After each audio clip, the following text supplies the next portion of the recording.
Hello everyone, it is time for another recitation. This time we're going to be building a timer in React with hooks, specifically taking a look at useEffect, the wonderful things that useEffect allows us to do, some very confusing consequences of how state works with React hooks, and what a cleanup function is. So the project that we're working on today is React timer, which you can find a link to in various places. Our goal is going to be to create a timer that when you load the page starts ticking up. We're also going to have a button that allows us to stop and start the timer, and then another button which will reset its count. This is recorded, and it'll be going up on the YouTube channel as soon as we're done. All right, so I'm going to be making this timer, going to be using hooks, and if we have some extra time, we'll talk about some neat things and also how we kind of got this style going here. So let's take a look at our project and familiarize ourselves with the layout. So we have our main app.js. Everything's going to be living in here for now. This project isn't really complicated enough for me to warrant making a bunch of extra components and extra folders. If we need another component, I'm going to be heretical and I'm just going to make another one in this file and everything is going to be okay. So we also have an app.scss file. In here we have a bunch of styles that I've already worked on for you. You can feel free to just delete all those, start over, or take a look at some of the weird degenerate things that I did do. And just a sneak peek in here in the index.html file, right? If you go into the root of any React project, there's this public folder, and this is a folder full of static files that are going to get shipped with your built React app. There's this file called index.html. That's the HTML file where our React application actually lives. And in here, you can do normal HTML things. Like, for example, these, the play and pause icons, those are font awesome. I didn't really feel like installing React Font Awesome, so I just included the Font Awesome CSS file from their CDN, and that works fine. We're still in JavaScript land. So let's actually try to write this thing. We have just a static time nailed in here, and the first thing I want to do is I want to replace this with some time that I'm going to hold in the state of my application. I've already got useState imported, so let's go ahead and create a variable I'm going to call seconds, because that's what we're going to be measuring. We could call it time or something like that, but I like to be a bit more descriptive here. Time is kind of meaningless in terms of units, so let's do seconds. And then I'm just going to replace that with our seconds. Great. We're almost done. So we have some seconds. Now I want it to change. Obviously, I can't do something like this, right? Set seconds to be seconds plus 1. The problem with this, React is actually going to figure out for me pretty quickly, is that the way that React works is that our components are functions or classes, but functions today, that when they're executed, return JSX, right? They return this. React is going to take that, compare it to the DOM in our web browser, figure out differences, and then actually render that out for our user to see. But when our data changes, right? When I change the value of seconds, in order for React to perform an update, it doesn't just know that this is going to be the only thing that changes. What it has to do, what it necessarily needs to do, is it needs to see what this entire output is going to look like. Because it has no knowledge of other things that might change as a consequence of the value for seconds changing. It lets the component itself react to that change and then deals with that output. So when I say set seconds to be seconds plus 1, whenever I invoke my setState function here, I'm asking React to re-render this component, right? If I'm changing the data, React needs to know the resultant output caused by that change, and the only way it can do that is by re-rendering my function, right? Re-rendering. All that means when we have a functional component is running it again from top to bottom, just so we can get this return value and see how it's different. So the issue is when I call setSeconds here and increase the value of seconds to 1, right? Well, now 1 is not 0, so React has to rerun this function. And as soon as this function runs again, well, now we're going to set seconds to be 2. And this is going to repeat ad infinitum until my computer lights on fire and crashes, or React is smart enough to realize that I've done this way too many times and that I've made an error here, right? I did not mean to do this. We've now backed ourselves into a corner here because this is great and all that React stops me from doing it, and it's wonderful that React is doing the legwork and trying to figure out the consequence of these seconds changing, but how do I run code sometimes, right? If every time this component changes, we rerun this function, how do I run code sometimes? Well, we can use if statements, right? But in order to do things effectively, we usually need to rely on some data in these if statements. And if we end up changing data in the if statement, that'll re-render the application, and that might run things again, and it's going to get very complicated. So instead, we have a very nice tool, and this is perhaps our most important hook, useEffect. Right? The name is confusing. We'll address that. But the fundamental idea behind useEffect that I want you to take to heart is that useEffect lets us run code sometimes, right? I want to do things not on every render, right? Not on every execution of this function. So I'm going to use useEffect. What does this hook look like? Well, we invoke it like other hooks as a function. It's called useEffect, only we do not care about its output. Instead, the first argument of useEffect is going to be a function. The first argument is a function. It's a callback function. React is going to take it and run it at some later time for us. The second argument is an array. And it's important that you don't forget this array. What this array is it's called the dependency array. And what React will do is it will look inside of this array to see if any data has changed. And if that data has changed, then React will execute the callback function in the useEffect. So before we even do any more work on our timer, I want to show you what that means. So first, I'm going to put a console log inside of my app, and it's going to console log seconds. And let's get rid of this. In fact, I'm just going to put in a little test button real fast. It's going to increment seconds. I'm going to add an onClick event handler that's just going to call setSeconds, seconds plus 1. All right. So now what's going to happen, whenever I click this, seconds is going to increase by 1, right? And the way React is going to handle knowing to update my page here is by rerunning my function, by re-rendering my component.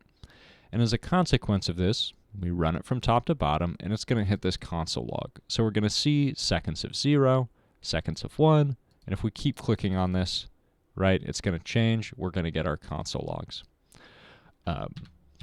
Now I'm going to add another state variable real fast. I'm just going to call it count, set count, and then I'm going to add another button real fast that's going to increment the value of count, right? So this is going to be seconds to count. So now I have 2 buttons. Let's go ahead and copy this, do the same thing. We're also going to console log count. So, nope, okay, there we go. So we see first render, seconds of 0, count of 0. When I increment the number of seconds, I see console logs telling me the new value of seconds, right? but also the value of count.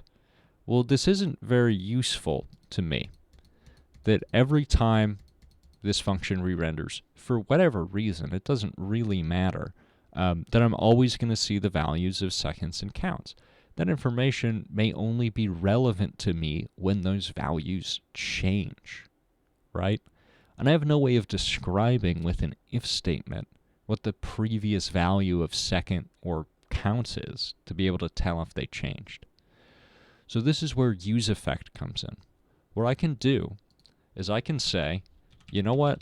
I want to see the value of seconds, but only when seconds changes. Now let's see what happens here. Okay, first I see count and seconds, both printed out. And some of you might be asking yourself, well, seconds hasn't changed, right? It is 0. It's always been 0, right? It hasn't changed. React is of the opinion that before this function, before this component existed, the value of seconds was nothing, right? And now it's 0. And nothing and 0 are two different things. Ooh, philosophy. Okay, now let's see what happens when I increment seconds. Okay, I see my console log, both for count, right, this one, and seconds. I see both of these execute. But now, when I increment my count, I only see the console log for the count, right? I do not see another console log telling me what the seconds are, because I've told React, you know what, only run this function, which does this console log, when the value of seconds changes. When this value changes, and it hasn't changed, so we haven't run this code. And the reason that we call this useEffect instead of something like useChange is because when we run this code sometimes, we don't care about a return value of useEffect, right? There's no sense in me assigning the output of useEffect to some variable, because what we do inside of this useEffect callback function, it's called a sideEffect, right? A sideEffect is a fancy word for doing things that aren't what a function does.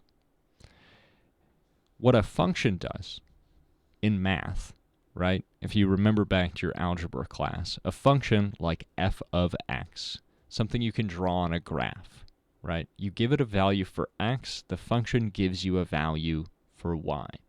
You give a function one input, and it gives you one output. Nothing more, nothing less. That's the definition of a function.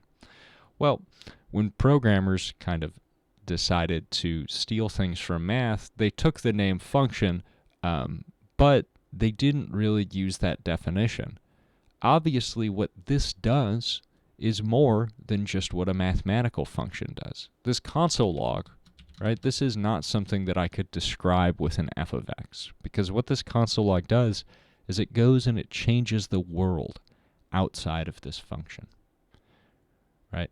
If I run this with the same input, I should always get the same output, but you know what? Actually, it happens to go and touch this over here. It happens to go make a request to a server. It happens to print something to the console. It happens to write a file to my disk. It happens to do things that we get paid for as programmers.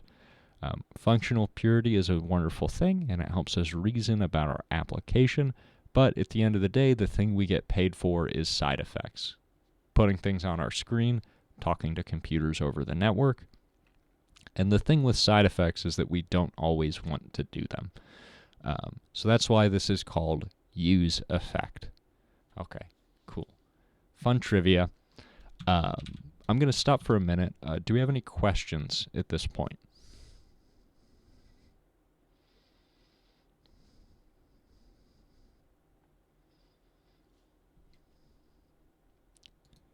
All right, cool. Looks like you're all staying with me. Okay, so useEffect lets us run code sometimes, right? Whenever this value of seconds changes, we do this console log with the number of seconds.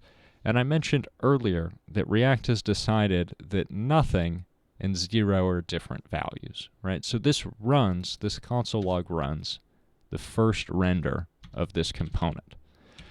So what do I want to do?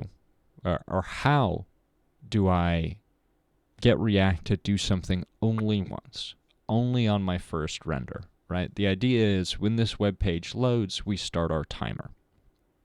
All right, we start our timer, and we're not going to worry about anything regarding these buttons until we get that timer started. I don't want it to do every time a second changes, right? I want to kick something off once. And the tool we're going to use to do this is called setInterval. If you went around and you Googled, how do I do something every second in React, you'd get here pretty fast. We can take a look at the MDN page. SetInterval takes a callback function and an amount of time in milliseconds, and it'll run the callback every so many milliseconds.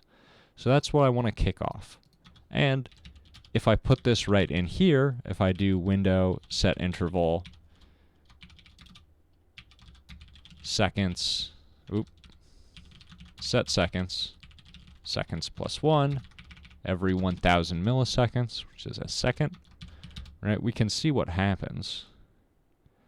And it's weird and bad things. This is bad, and I need to stop it because it will burn my computer. Uh-oh. Okay, let's try and close this tab. Okay. All right. That's gone.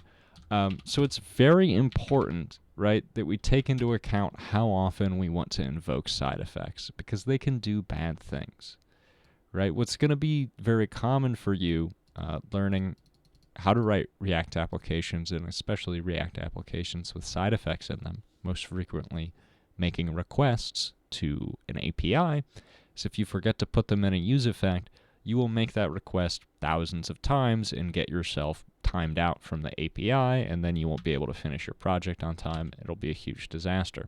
So whenever we do things that talk to the outside world, let's put them inside of useEffects. So how do I do this only once? When this application starts, I want to say, okay, every second we're going to increase the number of seconds by 1. Well, I can do that by making this dependency array empty. Right? And this is where we get deeply engaged in the philosophy, as I remove all of our references to count that we no longer need. An empty dependency array cannot change. Right? There's nothing in it. Right? It's never going to change. But React considers the lack of existence before our component has rendered and anything that comes thereafter to be a change, right? So if we want something to happen just once, we give the useEffect with an empty dependency array, because this empty array, it literally cannot change, right? I could also put null in here, right? That's never going to change. I can put a 1 in here. That's never going to change. That's totally fine, but we prefer to use an empty dependency array to represent something that is going to happen exactly once and then never again. So we can use this, for example, to console log the fact that this is our first render. And we can see that this does indeed get printed, and no matter how many times I force this component to get re-rendered, this message is never going to appear again. So that's perfect for deciding to kick off this set interval. So what I want to do is I want to say, all right, first time this component runs, right? When it is mounted, you'll often hear that phrase as well to the first render when this is mounted into a React application. I want to make this set interval that says every 1 second, every 1,000 milliseconds, I want to increase the number of seconds I have by 1, right? Seems good? Let's see what happens. All right, 0, 1.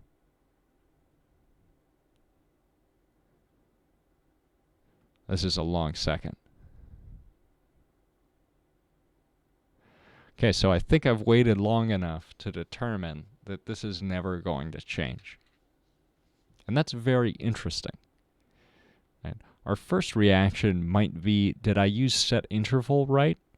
There's another function very similar to setInterval called setTimeout that will only call this callback function once after the delay, right? And I did not use setTimeout, so it's not that. This should be happening every second. So let's go ahead and let's take a look. And let's see if this is actually occurring more than once. So I'm going to console log tick. Right? Our clock should be ticking every second. So let's see, tick, we went up to 1, and let me move my head out of the way in the recording.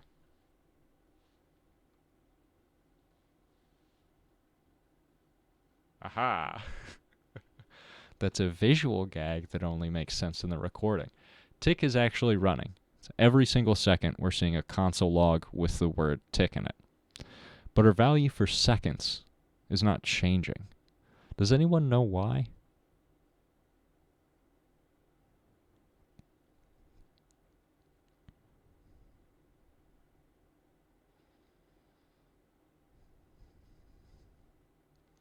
This is a very, very subtle thing that can be very confusing coming from class-based components especially, but is also just wonderfully unintuitive.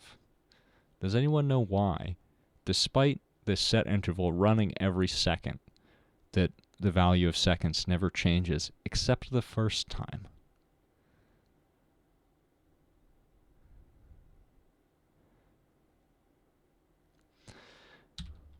I'm going to help us out here. I'm going to console log the value of seconds. And I'm guessing it's not going to be what you expect either. Right? And you know what, actually, to make this more suspenseful, I'm going to change this to be 5 seconds. Also, I need to turn off warnings in my console because I realized when preparing for this video that the React tooling has gotten so good that it actually prints a warning in your console telling you all of the things that I'm going to take like an hour and a half to teach to you. So I'm useless. Okay, so we see right on our first render. Let's refresh the page and let's see this happen in real time. We see on our first render, right? We're here. And then tick is going to run once, and the value of seconds is 0, right? It's 0. We did 0 plus 1. Now our value for seconds is 1. And then the next time this runs, we see, oh, I'm blocking it in the recording. We see that this value is still 0. It's still 0. It's not actually 1, which is very strange. Because there's a 1 right here. There's a 1 right in front of my face. And I saw someone typing. If you have a question, please ask it. And if anyone has a question, feel free to unmute yourself. Right. So the reason that this is happening is how useState works, how this hook works, and how useEffect works. Right? So the value of seconds here, it's a const. Right? And that doesn't actually mean very much in JavaScript. That just prevents me from reassigning that variable name. I could make this a var or a let, and it doesn't really matter. But we choose to make this a const to remind us of the fact that seconds doesn't actually change. The way that the useState hook works, right, is this function, every time we render it, it gets run from top to bottom. Right? And when this value of seconds changes, we rerun this whole function. Right? And when I say this value of seconds changes, I do not mean this variable, because this variable is a const. When I run this React application for the first time, seconds is 1, right? I'm sorry, seconds is 0. It starts out as being 0, right? And then when we say set seconds to be seconds plus 1, right? I'm telling React to make seconds be 1. What I am not telling them to do is reassign the value of seconds, right? Seconds is still 0 in this render, right? In this version of this component, in the value that this function returns, seconds is 0. That's why that 0 shows up on my screen initially. What this function does, what my setState function does, what setSeconds does here, is it asks React to re-render my component, but this time the value of seconds is going to be 1. Right? It does not change what's already happened. It's telling React, I want you to figure out what the world is going to look like if seconds is 1. And the way React does that is by re-rendering our component, which means running this whole function again. And the next time this function runs, this whole thing runs, seconds is going to start as 1. And it is always going to be 1 until the end of time because it is a const. It cannot change. The way that these state functions work is you can think of our React application, right, like a reel of film. Right? We have our initial scene where seconds is 1, and that's set in stone, right? Seconds is 0. And in that initial scene, seconds is 0, and we see a 0 inside of this timer, right? When we call setSeconds and say, can seconds be 1, we're just creating the next frame of the movie. And in this case, seconds is 1, right? And we can see what that looks like. We see that there's a 1 in here, but we have not changed the scene before us. We have not changed that scene where seconds is 0. Right? And we cannot do that, nor would we want to, right? We just care about what the next version looks like. So, with that in mind, when does this useEffect run, right? I said earlier, this empty array, this empty dependency array, it cannot change. So this useEffect is only going to run once. So it runs on our first render, and we can console log seconds here, right? Gotta get rid of that.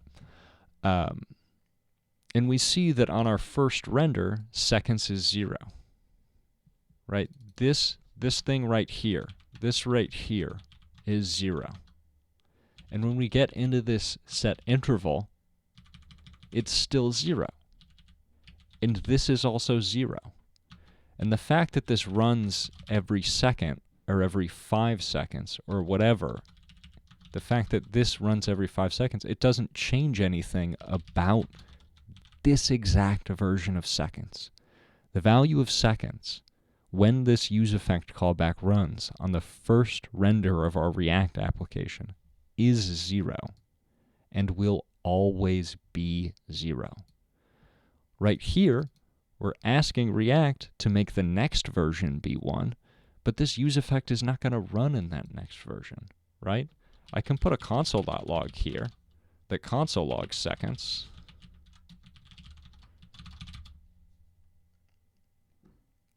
Right, and we see seconds is 0, and when we re-render every second, the value of seconds is 1, right? But the tick is still 0, because that first version of seconds is 0 and will always be 0. Do you have any questions about this?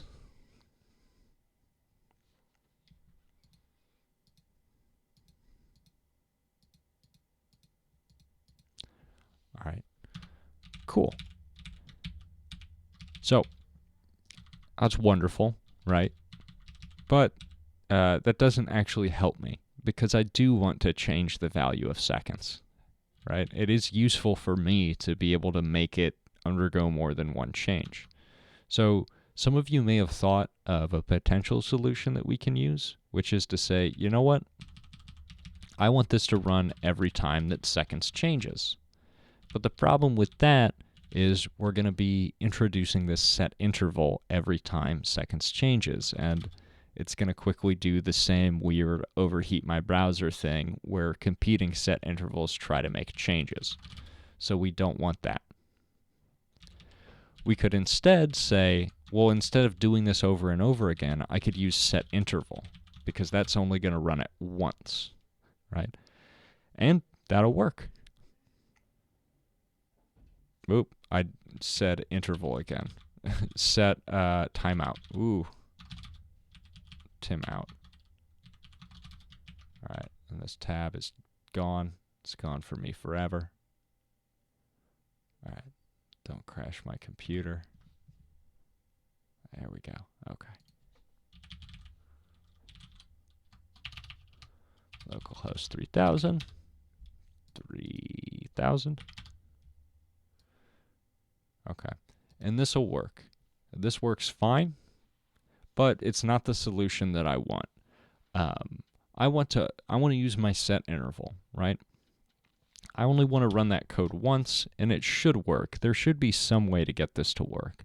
And the answer is right in the warnings of my React application, which kind of blows my mind that the tooling has gotten this good. So I'm going to change this back to set interval.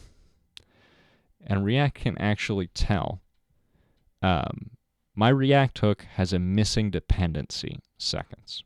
So React is being very kind in this first half. What it's telling me is that I'm using a variable seconds here that is liable to change. And if I want my useEffect to run every time that changes, I have to put it inside of my dependency array. However, it notices that I'm only using its value inside of the setSeconds callback, and setSeconds, our setState function from our useState hook, has a secret second mode. And this mode is a functional update. And what this is instead of giving a value for seconds to setSeconds, I can instead give it a callback. And what this will do is setSeconds, right, this function, this hook function, it knows the actual value of seconds that's going to be given to the next render, right? It knows what the future is going to be because it has to keep track of that somehow. It'll give me that value as an argument to my callback, and then whatever value my callback returns, it will use to set the value of seconds, right? So instead of using this stale value I have right here, I can ask for the updated value of seconds. setSeconds will give that to me, and then I can say, you know what, I want to add 1 to that one. And boom, we have a working timer. Any questions here?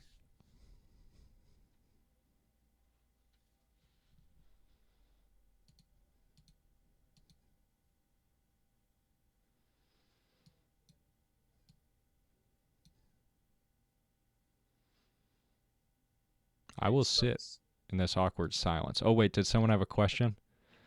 No, I just said it makes sense. Okay, cool. I just want to make sure if you have a question, please don't hesitate to speak up. That's why we're doing this.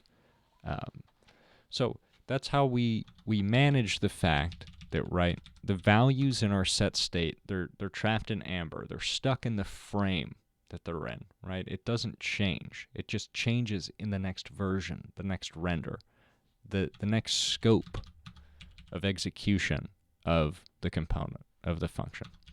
But we can defeat all that by using this callback version here. And this bites people all the time, right? Where they'll do some asynchronous action. It doesn't have to be a literal waiting a second, but they'll make multiple network requests, and then they'll try to put all those things in their state, but they'll be using the wrong version of the variable here. So this is a very powerful and important tool that we have, right? But now I want to stop it. So how do I do that, right? I know how to start it, right? And there's a very specific requirement that I put in this project, which was I want this to start when this first loads, right? We could, instead of doing this, put this on the play button, right? This is my play button. I could have said on click, when we click this play button, start our timer, right? We could have done that, and we wouldn't have even needed this version of set seconds. No, actually, we still would have. What am I talking about? But it would be a lot easier than having to involve useEffect. Well, the advantage is we don't have to click that button to start our timer. It starts right away. But there's another very powerful tool that useEffect gives us, which is going to come into play when I decide to stop my timer. So what I want to do is I want to give some functionality to this pause button. When we click on this pause button, I want to stop the timer. So what I'm going to do is I'm going to add another state variable, and we're going to call this is running. And initially, this value is going to be true, right? As soon as we start, we're going to have our timer start, so the timer is going to be running. And when we click here, you know what I want to do? I want to set the value of is running to be false.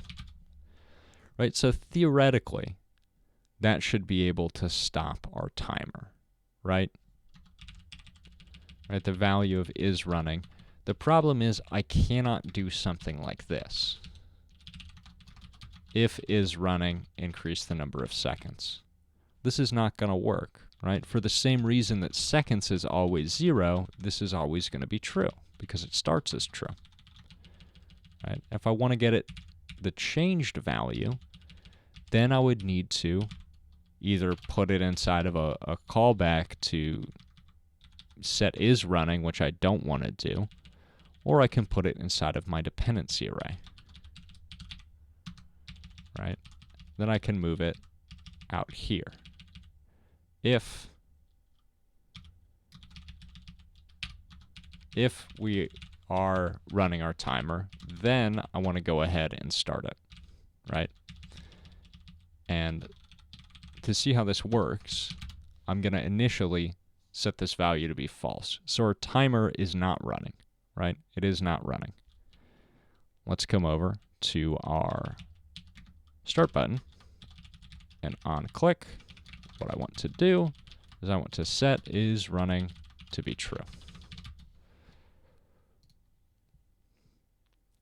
So I click on this. Our timer starts running, right? This value is changed. So I've invoked set is running. That's going to ask React to re-render this component where is running is assigned to be true. We're going to get to this useEffect. The previous value of is running was false. Now it's true, so this is changed. So we're going to run this callback. We're going to see that is running is now true, and we're going to start this set interval. Right? The problem is, when I click on this pause button, we're going to set is running to false, right? We're going to re-render this component. Is running is now false. It is changed. We're going to rerun the callback function inside of our useEffect. It's going to see is running as false, and it's not going to run this set interval. Except it's too late, right? We already have this set interval running in the background. So I would need to be able to stop it somehow.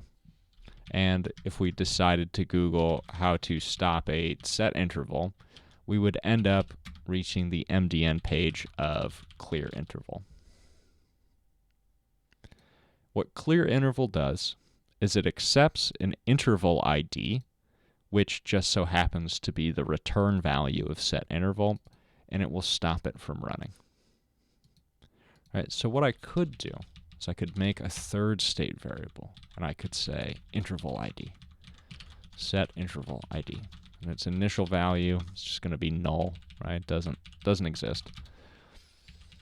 What I'm going to say is I'm going to get the value that this returns, which is going to be an ID, and then I'm going to set my interval ID to be this value. That's what happens if we've decided to run our timer.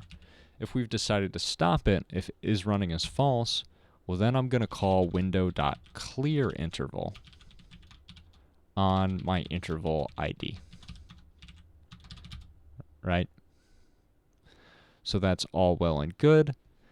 An important thing, React is going to give me this warning here, reminding me that I use this variable, interval ID, but it's not my dependency array.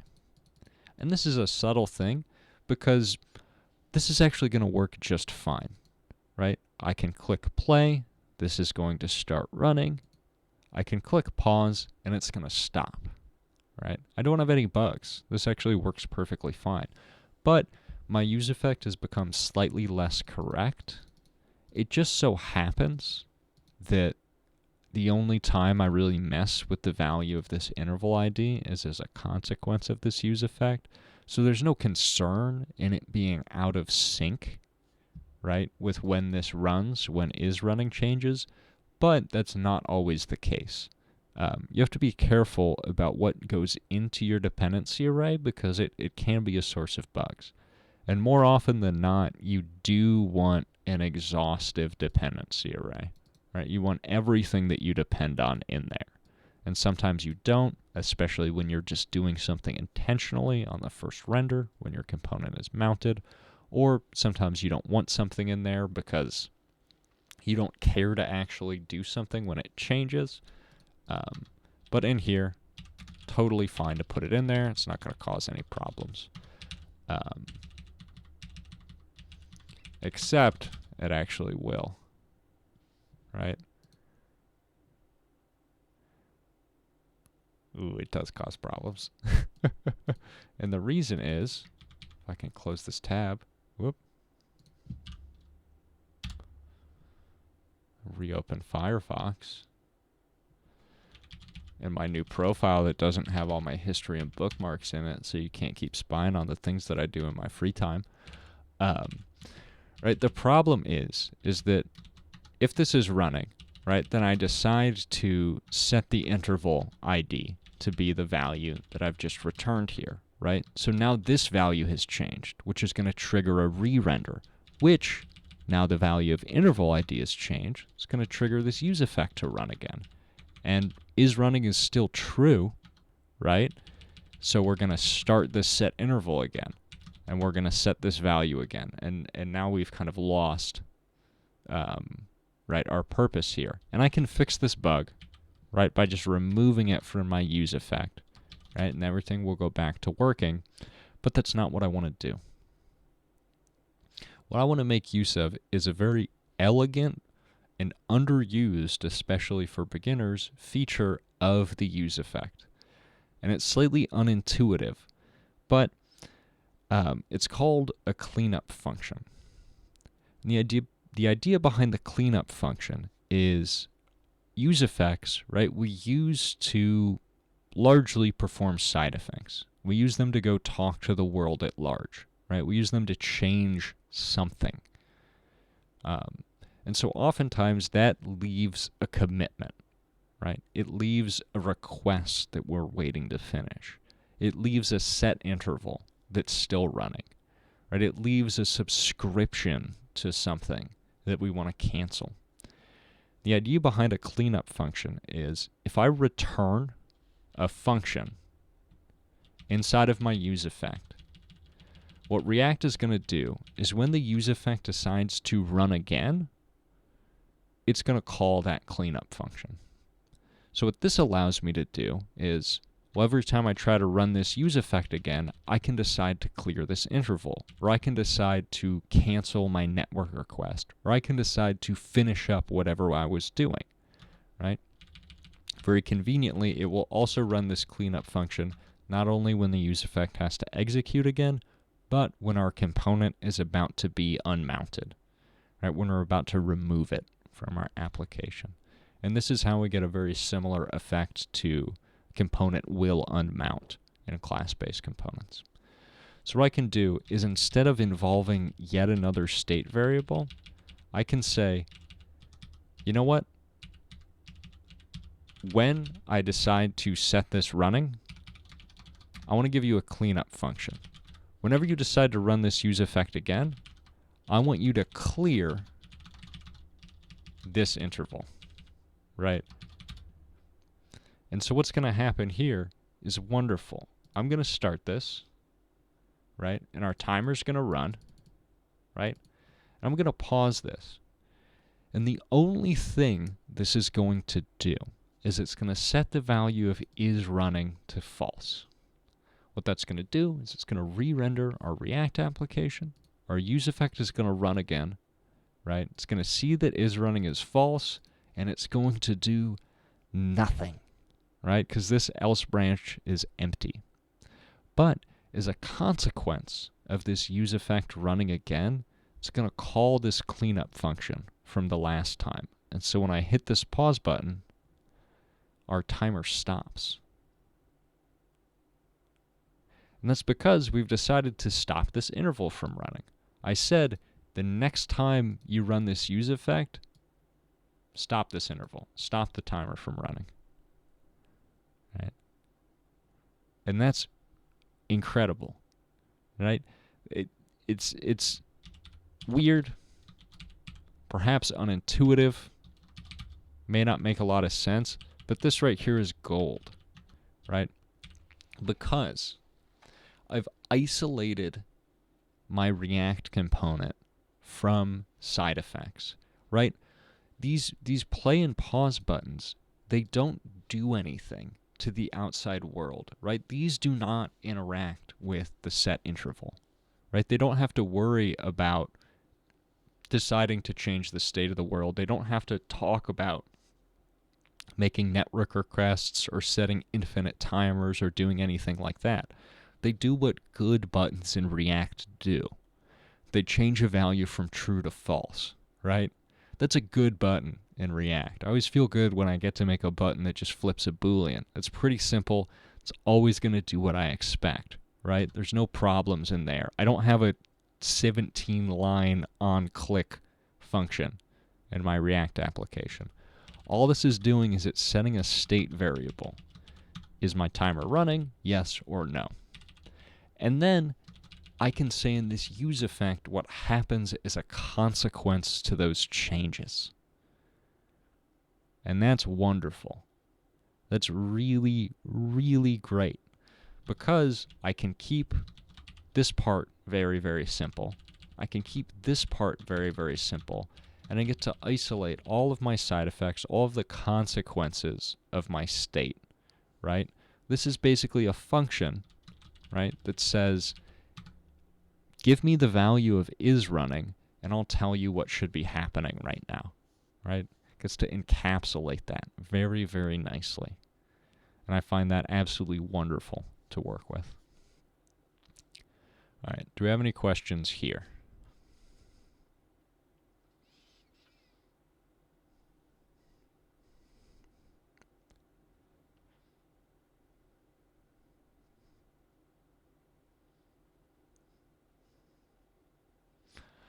All right, cool. Well then, let's go ahead and finish up here. We're going to note I don't have to return a cleanup function. It's totally optional. However, React gets very mad at me if I try to return things that are not functions. It's not cool. I can, right? It's not going to crash, but it's not something that I should do. My useEffect should only ever return a function or undefined. This is part of the reason, or this is the reason why we can't do async functions inside of our useEffect, because an async function automatically returns a promise. If you don't know what an async function is, don't worry, it's not super relevant, but it does return a promise, so that's why we have to use tricks in order to use async functions inside of useEffect, because it interferes with our ability to return that cleanup function. So that's why. Let's see, we no longer need these second things, which can get rid of the warning about our dependency there. And now let's do some neat stuff. Right, there's no reason for me to have a play button and a pause button on screen at the same time. First of all, it doesn't make any sense for me to be able to hit this play button more than once, because it'll set running to be true. Running is already true.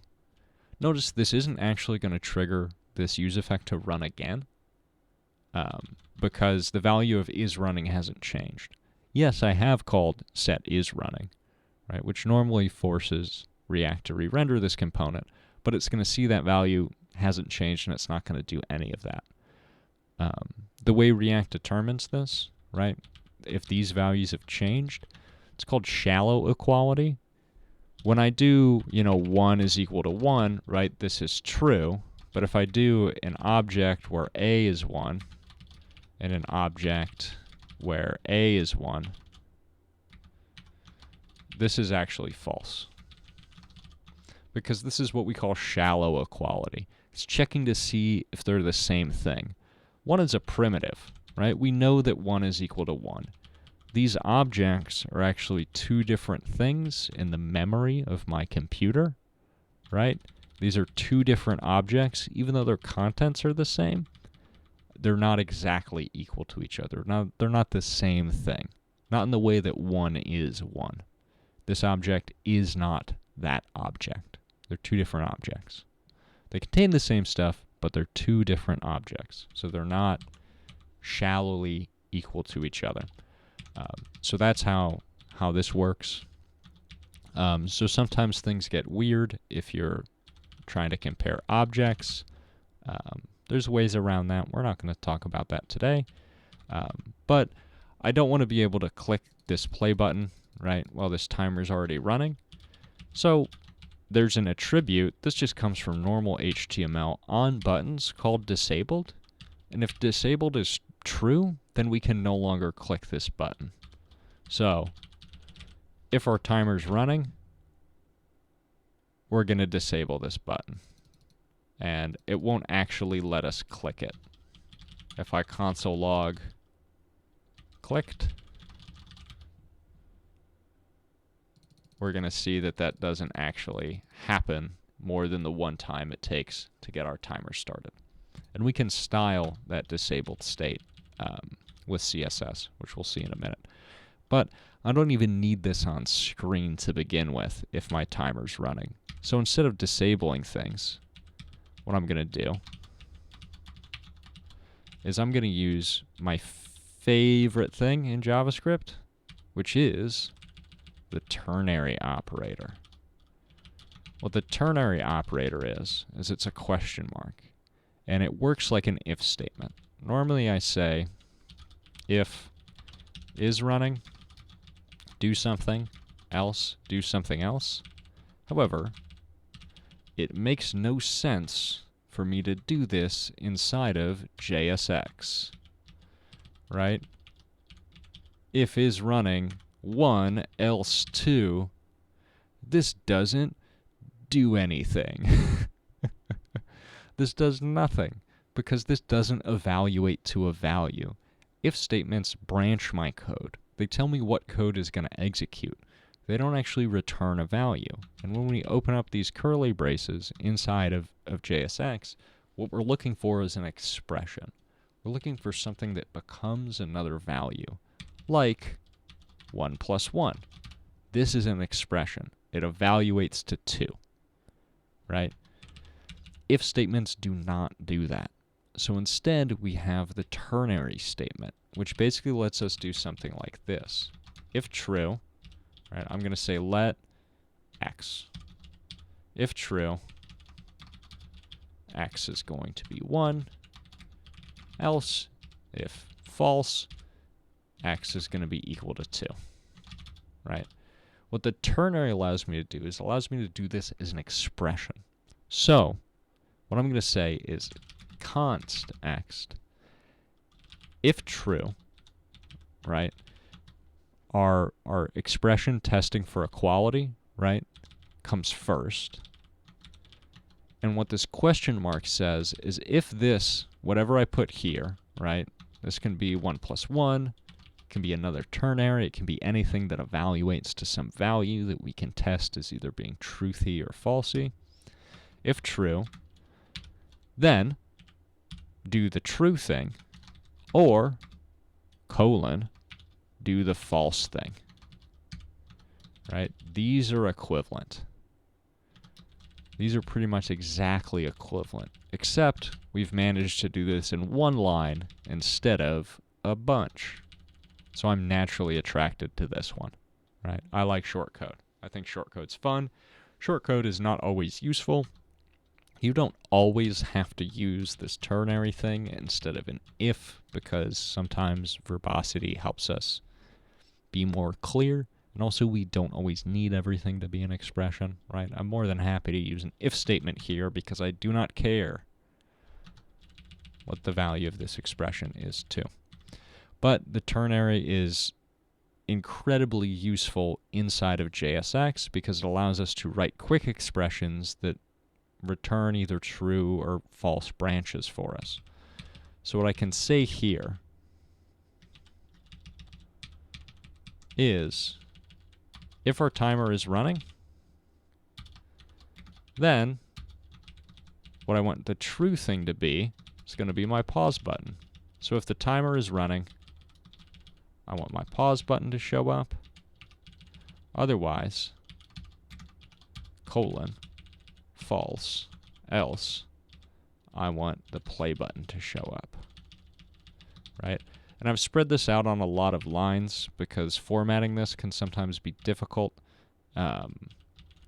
And so I'm just using some parentheses and stuff to kind of make this a little easier for me to read. But now we see while the timer is stopped, we see the play button. And then when I flick the switch, when I hit that button, is running is now true, we now see the pause button. Right? And those are going to show up in the exact same spot as each other because they're literally swapping places. And this is really neat. If we look in our expector, right, and we see what's going on here inside of our buttons div, right, we'll see that when I click this, the only thing that is actually going to change in my DOM is this class. That's the only thing that changes. Even though I'm actually returning two entirely different components here. Right? This is the magic of React. This is the whole reason why we do the re-render. Is React will do the re-render, which is fairly cheap, right? I'm not doing anything expensive in here. And it'll see that this is a different component than that.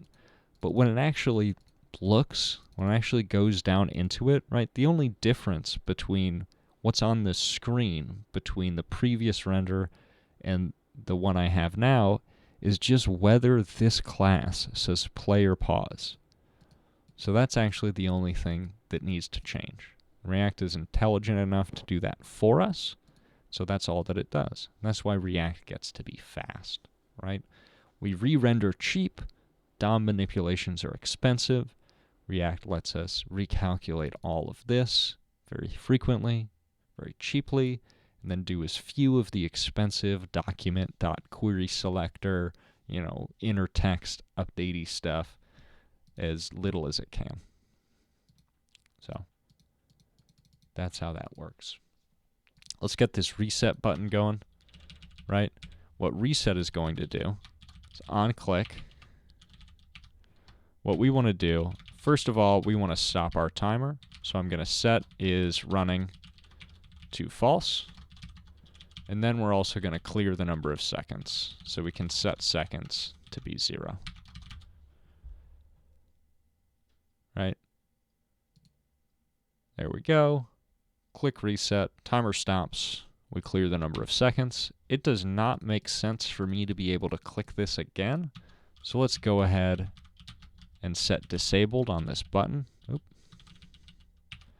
So I'm going to say this is disabled when our timer is not running. Right? This exclamation point is the not operator, so the opposite of running.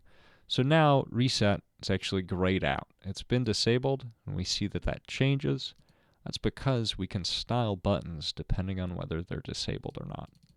Right? So let's take a look at our weird CSS and see what's going on in there.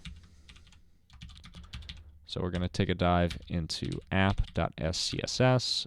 We got some basic stuff, clearing the margin around our body, setting a background color. Notice that this is an SCSS file. I'm using Sass here. I very much prefer it to writing vanilla CSS, specifically because of this ampersand selector. What this ampersand does is it substitutes itself literally for the selector directly above it. So what this becomes is button : focus, right? What this actual piece of CSS does is this is selecting the pseudo classes focus and Moz inner focus. And what this means is when you're in Firefox and you click on a button, you actually get this like dotted outline around it to indicate that it is the focused button, right? I don't like that. So that gets rid of it. What this does is on Chrome, when you click a button, you get like a weird blue glow around it. That gets rid of that. Disabled is going to work the same way. Our button has a class name of reset. So for this reset selector, I've decided to style this button in a very specific way so that it just looks like normal text. But when reset is disabled, right, .reset : disabled, the disabled pseudo selector for whatever matches reset, I'm setting the cursor to be not allowed, which gives us this little stop symbol. And then I'm also graying it out a bit by just setting its opacity to be lower, which is a cheap trick to kind of gray out your buttons without actually messing with color values. Let's see. So I also want to talk for a minute about this circle, right? Oh, I didn't realize ink seconds was still here. Let's get rid of that. That doesn't need to be here. I want to talk about this circle, right? Because I could have done something like this. Let's get rid of all this stuff. All right, we don't need that for right now. Let's say border, copy this. Border, 3 pixels, solid, off-white, fa fa fa. I could have said if I wanted it to be a circle, I could have said, let's say its width is 20 rem, which at 16 pixels is our normal default font size, is 20 times 16, which is going to be a number, 320. I can say height is the same value, right? Then I can set, that's going to give me a square, right? That's going to give me a box. And I can set my border radius to be 50%. Now I have a circle, right? I have a box or a circle. Let's leave it in box mode for a second. And that's perfect. Up until I decide I need to change the width of my screen. Well, now this isn't a square anymore. It's actually just cut off. I could change this so that it's a max width and a max height, right? And then I'd also need to make sure my width and height are as big as they want to be. So I'll set those to be 100%.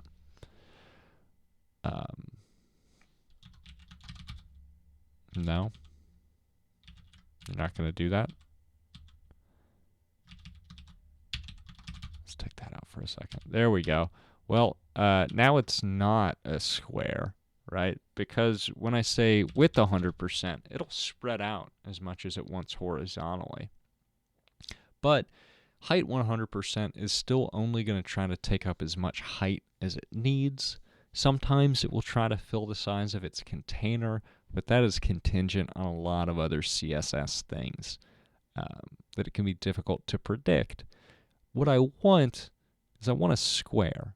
I want a square that is adaptive to the size of my screen. So how do I do that? How do I do that? Let's leave our time where it is. It's position absolute, so the time value here is actually going to take up no space in its parent container.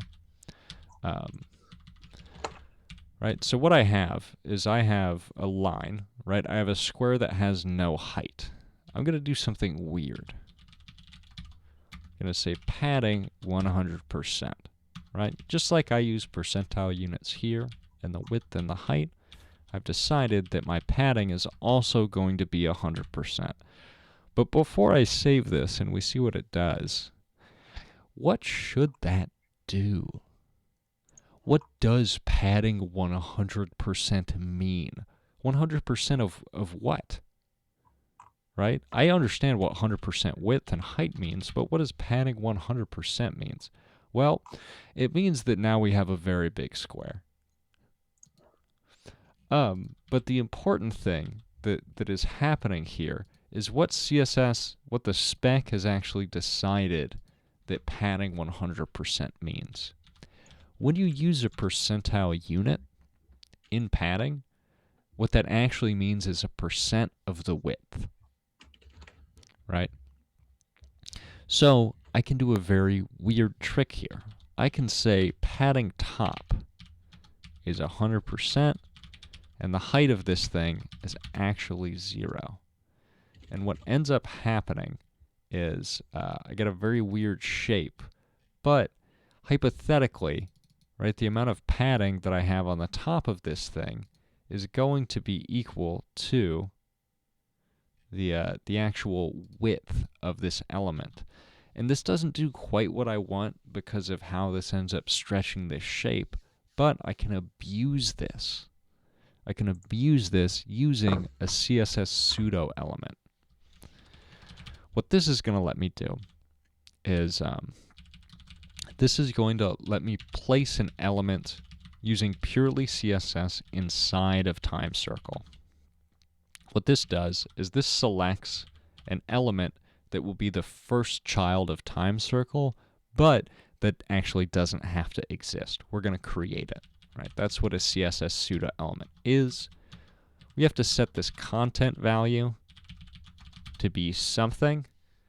We'll actually see the text hello show up in our document, and right now it's currently animating, but we literally have this : before element show up in our DOM, right? If we want this to just do spacing things for us, then we can give it a content of nothing, right? Just want to make sure that's still the way it is. For the time being, I'm going to hide our time. And I'm going to get rid of max height here. Okay. And I'm going to get rid of this padding top. So I can use this before to actually make this element a square by giving this whatever width I want to give it, right? But then making this the same width as its parent container, and then giving this padding top 100%. So now this pseudo element is going to be a square, and we can give time circle a position of relative, which that means any element that I try to position using absolute-ish positioning, position relative, position absolute, fixed, sticky, whatever, they're all going to do this relative to its first parent container that contains the keyword position relative. What that's going to let me do is put this, do I actually make use of this? Can I get rid of this here? I don't think I can. Maybe I can. I don't know. But now we have a box, right? Now we have this perfect box. We can get rid of this border because time circle is now a square with a circle in it because I've decided to put the border and the border radius stuff on here. However, I want to put the time inside of this. So I can do that by saying position absolute on time, and that will position it relative to its container, right, to this square. And then I just make it as big as it can be and display flex to center that stuff in there. So now we have a square, right, that will adjust to the size of our screen, right? We have a responsive square here that is actually a circle, and we can put stuff inside of it, like the time. That's how you make a square in CSS, right? Beautiful. CSS is a wonderful thing. It's exactly broken enough to be interesting.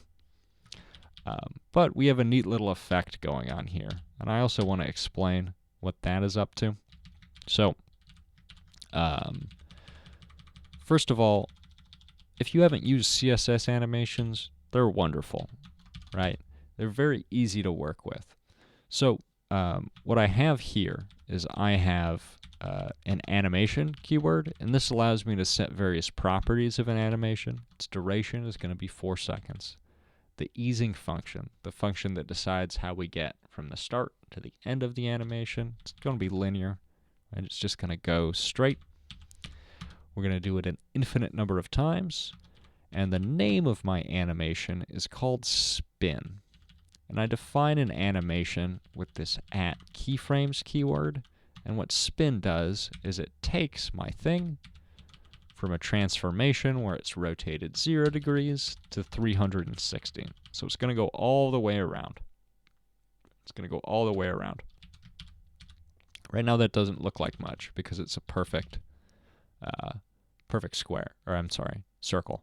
But we can actually see what's going on here by using this neat trick. Border color, fa, transparent. We can see that it's spinning. And all I've done here is decided to make my border alternate between essentially white and nothing. And we can see that that's spinning now. Right? We can also set more than one animation by separating them with a comma. So let's get rid of spin for a second and let's see what's going on here. Initially, I just kind of wanted to add some visual flair. So I used box shadow, which let me set a shadow underneath my element. And I made a little bit of red and a little bit of blue kind of peek out by just setting their X and Y offset to be, something interesting. However, I wanted these to kind of breathe in and out over the course of a second as our timer ticks. So I put it in an animation where I said, you know what? I want us to start with these red and blue box shadows that their X and Y offsets are just 0. They're directly under my circle. These values are blur and spread. These are also 0, right? So we just have hard edges here. And then I want them to move out a bit. Right? I want them to move out to whatever position that they are. And then when I set my animation, I want it to take 1 second long. I want the interpolation to be linear. I just want them to come out and back in. I could have them like start slow and end quick or whatever by changing this to ease in or ease out or ease in out. I want it to run an infinite number of times, and I want it to alternate. Right? When I go from my from to my to, I want to come back again. And there's the name of my animation. Right? So now we'll see that these actually breathe with the running of our timer. And I thought that was cool. Then I decided to put this spin on here just to make them kind of rotate around. I didn't realize when I did this that this was going to make the circle kind of warble a bit because these box shadows are actually going to change the shape of the container a bit. And so that's actually going to make the rotation be not perfect. But I ended up liking the effect, so stayed in there. I also added in this paused keyword. I'm going to show you another trick real fast, which is when we're setting class names, we oftentimes end up doing something like this, where I'm going to open up a set of curly braces and change this to a template string. I'm just going to add, right, if is running. I'm going to use a ternary again, right? If is running, then I want to do nothing, so this is an empty string. Otherwise, I want to add the paused class here, which is going to turn off those animations. If I can spell this correctly. That was not better. So here we go. So now this is paused, and when I click play, those will come back on. And this is fine, but if I want to do more than one class here, this starts to get ridiculous. There are npm packages you can install. Class names is a very popular one. I want to show you a function that I use all the time. It's going to name it something short. I like to call it CN for class names. What it's going to do is it's going to take any number of arguments. We're going to use our spread operator to collect those into an array. Then I'm going to filter that array with the identity function, right? If it's truthy, leave it in. If it's falsy, kick it out. Then I'm going to join them with a space. And what this lets me do, so this lets me do something like CN time circle. Then instead of using a ternary, I can just say, if we're not running,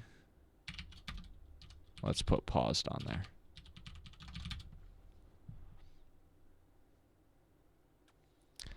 Now, what did I just do? Did I misspell time circle? I did not. I forgot to return anything. Whoops. There we go.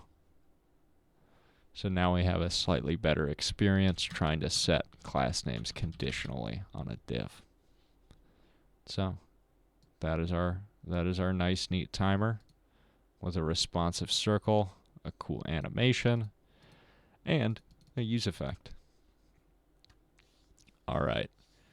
Any questions? Kind of the end here.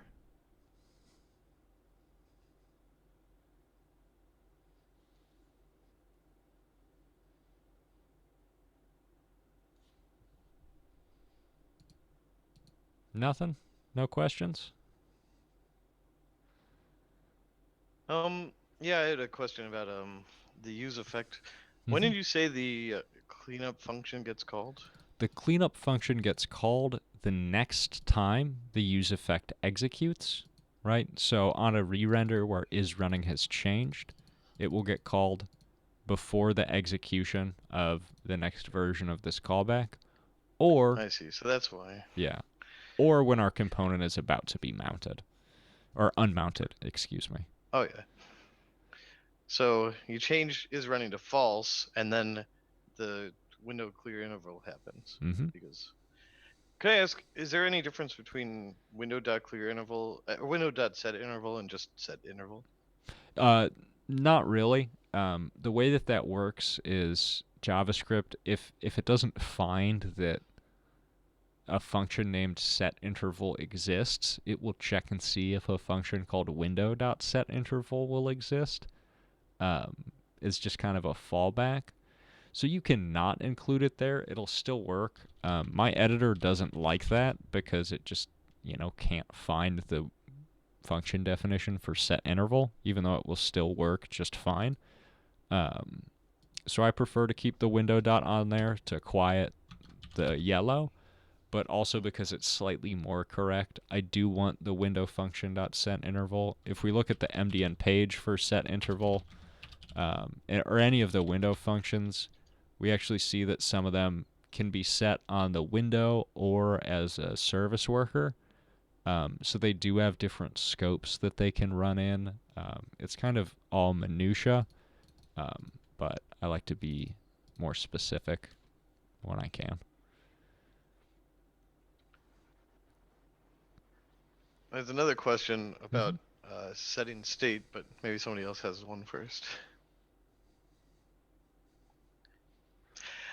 Well, I was curious about using Redux, and you change a state value, like internal state, or I mean, you change some state to like, say is loading or something, right? Yeah. Now it's in an object, but you're changing a value. So if you were saying, in your dependency array, state.isLoading, and you change it from true to true, does it re-render or no? I think it might sometimes. So if I had an object value whose reference is going to change, right? Like if I just put, this, and what do I want to call this, is running to be true, this is going to do the bad thing because this object is going to be different on each render, right? It's going to have a different internal ID. It's going to be a different object. So this is going to run infinitely many times. However, what we could do to defeat this is just reference the actual primitive inside of here, right? This is going to be totally fine because... Okay, so that should always work. Okay. Yeah, that'll work fine because we can do, you know, strict equality checking on primitives, booleans, numbers, strings, right? We can actually compare the contents there. It's objects, arrays, the referencey stuff. That doesn't work as well. Thankfully, kind of in the vein of the way we like to keep things functional when using hooks is we don't tend to change those references unless we're changing the values inside of them, right? And we do change those references when we change the values inside of them. If I had an object, you know, in my state, right? If I had some object, I wouldn't do like object.key equals new thing, right? That's not going to change the reference of my object, and that would not trigger a useEffect that depends on it. Instead, I would do set object, spread my object, making a new one with a new reference with the value of my key changed in there, right? And that will trigger a useEffect, which is usually what I want. And that's, I guess when you use a reducer in Redux, you are making a new state object. And you're returning a spread state with some change to it. Yeah, I think the state object will have a new reference. I don't know if what ultimately gets passed through the store will keep a constant reference. I don't know if it'll do that or not. But usually you would not have a useEffect depending on your entire Redux state. You'd usually want it depending on some specific aspect of that state, whether it be a primitive or an object or an array. Right. Yeah.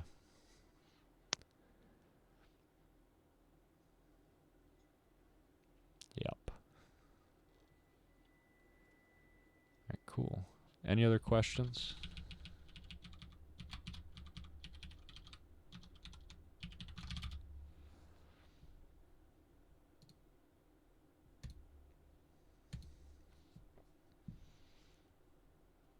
Nothing?